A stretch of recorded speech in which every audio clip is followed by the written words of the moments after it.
Hello बच्चों, class 10th Hindi medium का आज ये लेक्चर है। तो बेटा पिछले लेक्चर में हमने 7.2 के सवाल नंबर 1 और 2 कर लिए थे। अब आगे अपन 3 पे बढ़ते हैं। क्वेश्चन नंबर 3 देखो, इसकी स्टेटमेंट ध्यान से पढ़ना।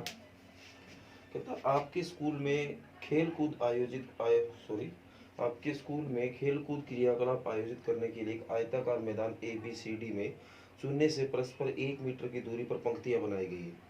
एडी के अनुदिश परस्पर 1-1 मीटर की दूरी पर 100 गमले रखे हुए हैं, जैसा कि आकृति 7.12 में दर्शाया गया है। निहारिका दूसरी पंक्ति में एडी के 1/4 भाग के बराबर की दूरी दौड़ती है और वहां एक हरा झंडा गाड़ देती है। प्रीत 8वीं पंक्ति में एडी के 1/5 भाग के बराबर की दूरी दौड़ती है और वहां एक लाल झंडा गाड़ देती है। दोनों झंडों के बीच की दूरी ज्ञात करनी है। एक तो क्या है, यदि रसीम को एक नीला झंडा इन दोनों झंडों को मिलाने वाली रेखाखंड पर ठीक आधी दूरी मतलब बीच में गाड़ना हो तो अपना झंडा कहाँ गाड़ेगी।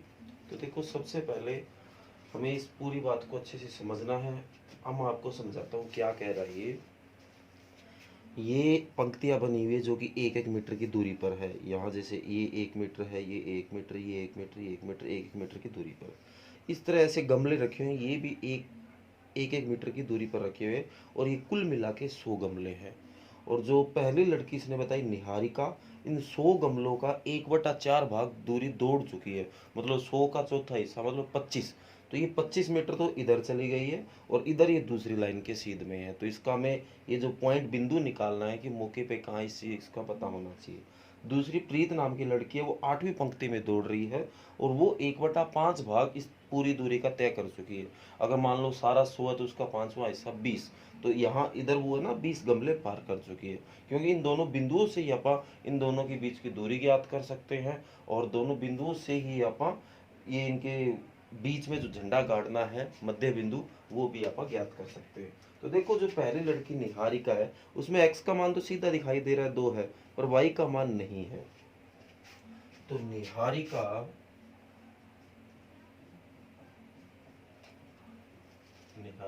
द्वारा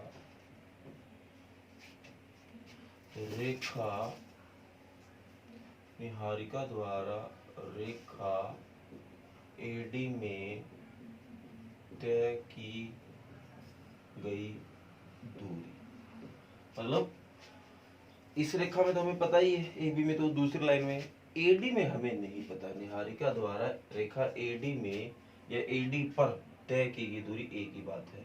तो 1/4 भाग गुणा 100, ये आ गया 25। तो आपका जो बिंदु है या निहारिका की जो स्थिति है, निहारिका की स्थिति, ठीक है बेटा, निहारिका की स्थिति वो है बिंदु तो दूसरा है, उसका x तो इधर से दूसरा हो गया और y आपका 25 हो गया। इसी तरह दूसरी लड़की है प्रीत द्वारा रेखा एडी में तय की गई दूरी, तो वो 1/5 भाग दूरी तय कर चुके 100 गमलों की। तो कट के 20, ये कट के 25 आया था, 20 आ गया। तो प्रीत की स्थिति,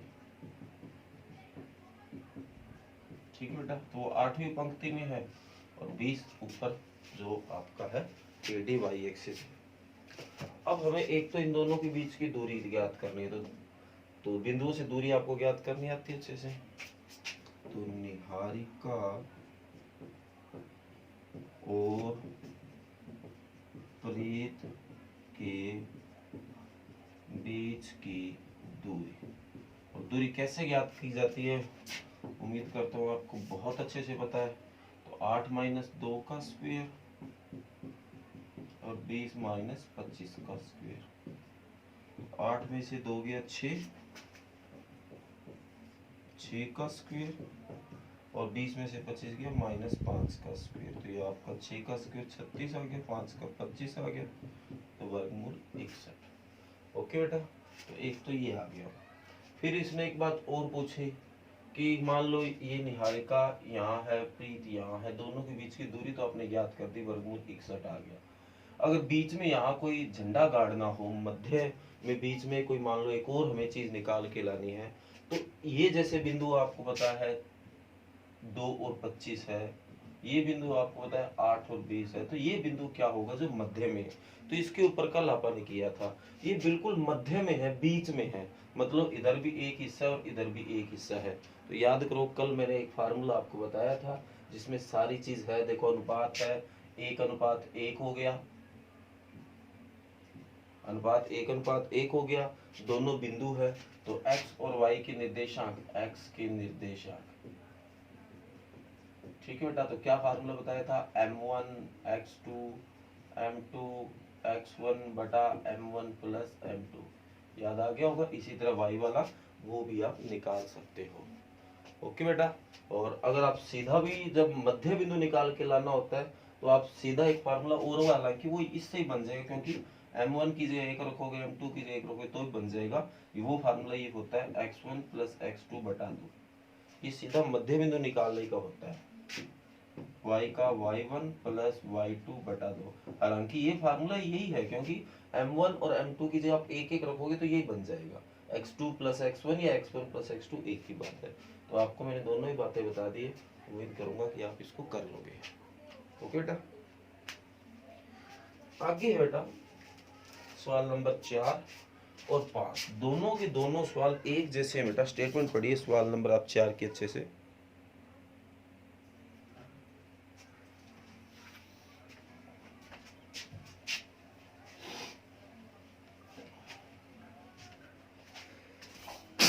सॉरी,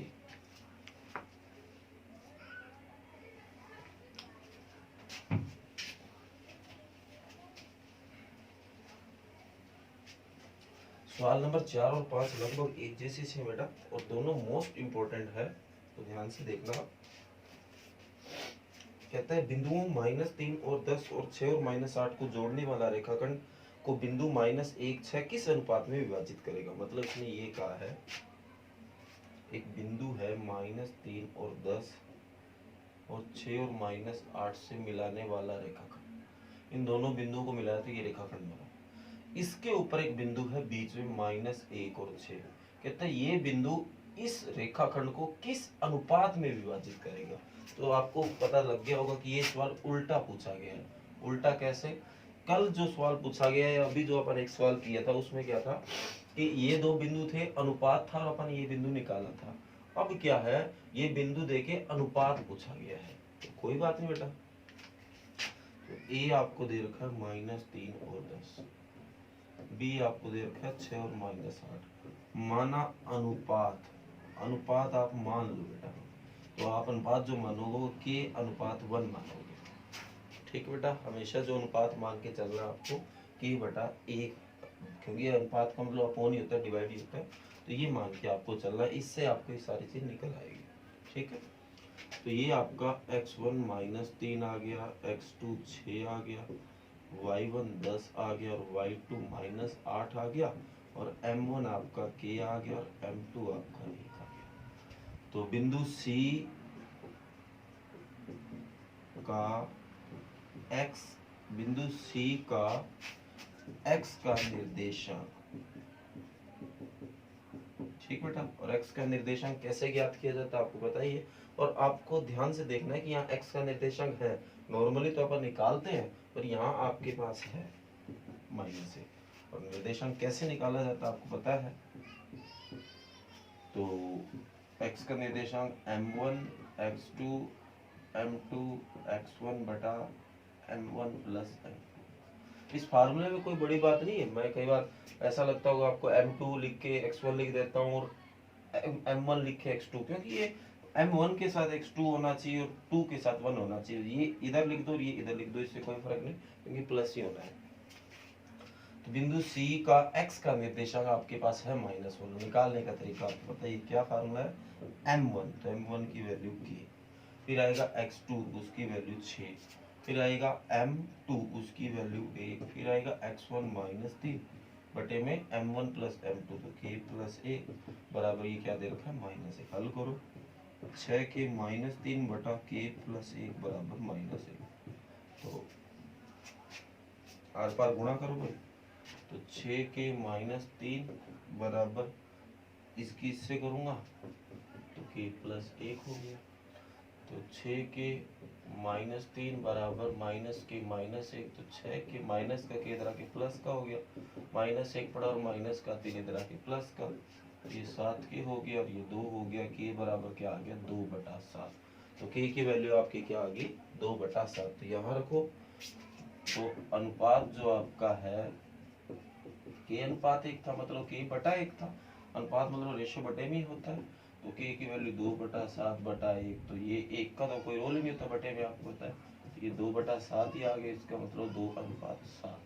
तो ये जो आपका अनुपात है वो क्या आ जाएगा 2:7। ओके बेटा। तो इस तरीके से आपको ये सवाल नंबर 4 करना है। और 5वां सवाल बेटा आपको अपने आप करना है, इसी तरह का सवाल है। और अगर आपसे ना हुआ तो आप बेटा कमेंट कर देना। एक सवाल मैं आपको करने के लिए देता हूँ, अगर ना हुआ तो कमेंट कर देना, क्योंकि सवाल मोस्ट इम्पोर्टेंट बेटा, छोड़ना नहीं है। आगे देखो सवाल नंबर 5 तो हो गया। 6 छठा सवाल कहता है, ध्यान से देखना इस छठे सवाल को। सवाल नंबर 6 कहता है, यदि बिंदु 1 2 4 वाई एक्स 6 और 3 5 इसी क्रम में लेने पर एक समांतर चतुर्भुज के शीर्ष हो तो एक्स वाई ज्ञात कीजिए। ये एक समांतर चतुर्भुज है, क्रम आपको दे दिया ए बी सी डी। तो ए आपको दे रखा है 1 2, बी आपको दे रखा है 4 वाई, सी आपको दे रखा है एक्स और 6, और डी आपको दे रखा है 3 और 5। कहता है इसी क्रम में, मतलब ये कहीं आगे पीछे ना हो जाए, कहीं आप ए बी सी कई बार इधर लिख देते हैं डी, ये क्रम गलत हो जाता है, ऐसे चल पड़े तो ये क्रम है। तो हमें इस एक्स और वाई का मान ज्ञात करना, और ये एक समांतर चतुर्भुज है। तो कैसे एक्स वाई ज्ञात कर सकते हैं? समांतर चतुर्भुज में कई बातें आपको पता है, जैसे आमने वाली भुजा समान होती है। इसके साथ साथ मैं एक बात और बताता हूँ, जो इसके विकर्ण है ए सी और बी डी, इनके जो मध्य बिंदु है वो आपस में बराबर है। तो दिया है कि ए बी सी डी एक समांतर चतुर्भुज है, तो विकर्ण AC के मध्य बिंदु बराबर होंगे विकर्ण BD के मध्य बिंदु के। ठीक है बेटा। और मध्य बिंदु निकालने का भी मैंने आपको फार्मूला बताया ही था। x का था x1 प्लस x2 बटा 2, इसी तरह y का था, लिख लो, y1 प्लस y2 बटा 2। ठीक है बेटा। x का ये फार्मूला और y का ये फार्मूला। पहले AC के निकालो। तो AC ये है, A ये C है, तो x1 और x2, y1 y2। तो क्या होगा भाई 1 प्लस x बटा 2 हो गया, और इसी तरह 2 प्लस 6 बटा 2 हो गया। और बात आई BD का, तो 3 प्लस 4 बटा 2 हो गया, 5 प्लस y बटा 2 हो गया। ठीक बेटा। तो 1 प्लस x बटा 2, 2 और 6 8 बटा 2 कितना आ गया 4। इसी तरह 3 और 4 7 बटा 2, और 5 प्लस y बटा 2। तो ध्यान से देखो, दोनों के बीच में क्या लगा हुआ बराबर, इसका मतलब पहला पहले के बराबर और दूसरा दूसरे के। तो 1 प्लस x बटा 2 बराबर निकला 7 बटा 2 के। तो आर पार गुणा करो भाई। तो ये आपका हो गया 2 प्लस 2x बराबर 7 दूनी 14, प्लस का 2 इधर आके माइनस का 2, तो 2x बराबर 12, और x बराबर 12 बटा 2 कितना आ गया 6। तो x का मान क्या आ गया भाई 6। इसी तरह दूसरा दूसरे के बराबर, और 4 जो बराबर है 5 प्लस y बटा 2 की। तो आर पार गुणा किया, इसके बटे में 1 लगा दो, तो 1 से गुणा करूंगा 5 प्लस y, और 4 दूनी 8, तो प्लस का 5 इधर आके माइनस, तो y बराबर क्या आ गया 3। तो ये आपका x और y का मान है वो आ गया है। उम्मीद करूंगा कि आपको समझ भी आया है। तो आज बेटा आपको घर से सवाल नंबर 3 4 5 और 6 ये 4 सवाल ही करने हैं, और अच्छे से बेटा करने हैं। और सवाल नंबर 5 आपको करने के लिए दिया है, अगर वो ना हुआ तो बेटा बता देना। और कल भी मैंने बोला था, कॉपी अगर किसी की अब भी अनकम्प्लीट है तो बेटा वो कॉपी अपनी पूरी करते रहें, ताकि